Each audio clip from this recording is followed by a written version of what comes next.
আসসালামু আলাইকুম। দেখেন সন্ধ্যার একটু আগ মুহূর্তে আমাদের নীলটেক ব্রিজের নিচে কত সুন্দর একটা সিনারি।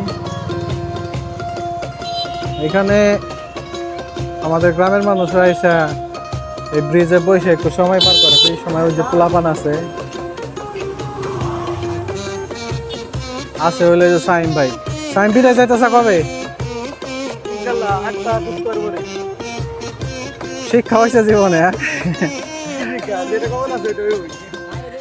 সাইম বিদায় যাইবো কিছুদিন পরে। তার আগে ও এমন ভাবে হাতটা ভাঙছে, হ্যাঁ এমন ভাবে হাতটা ভাঙছে যে মানে বলার বাইরে।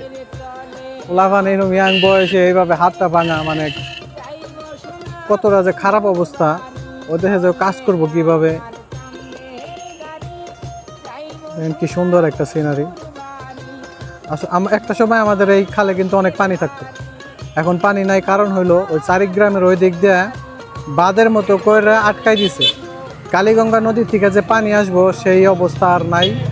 আগে তো তাও কাঁচামাটির বাঁধটা ছিল, রাস্তাঘাট ছিল ভাঙ্গে চুরে বন্যার পানি আসতো, কিন্তু এখন সেই বন্যার পানি আসারও কোনো সুযোগ নাই। কারণ পাকা রাস্তা হয়ে গেছে, ঘরবাড়ি হয়ে গেছে, হ্যাঁ এই খালের মাঝখান দিয়ে। আর ঘরবাড়িগুলো পাকা বিল্ডিং, এই জন্য পানির স্রোতও সেগুলোরে ভাঙতে পারে না, আর পানিও আমাদের খালে আসতে পারে না।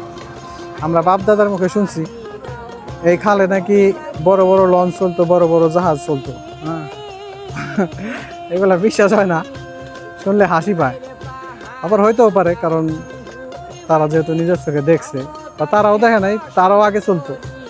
আমরাই যখন ছোট ছিলাম এই খালে যখন পানি উঠতো, দুপাশ এতভাবে ভরতো, হ্যাঁ যে আমাদের চোখেও পানি আসতো।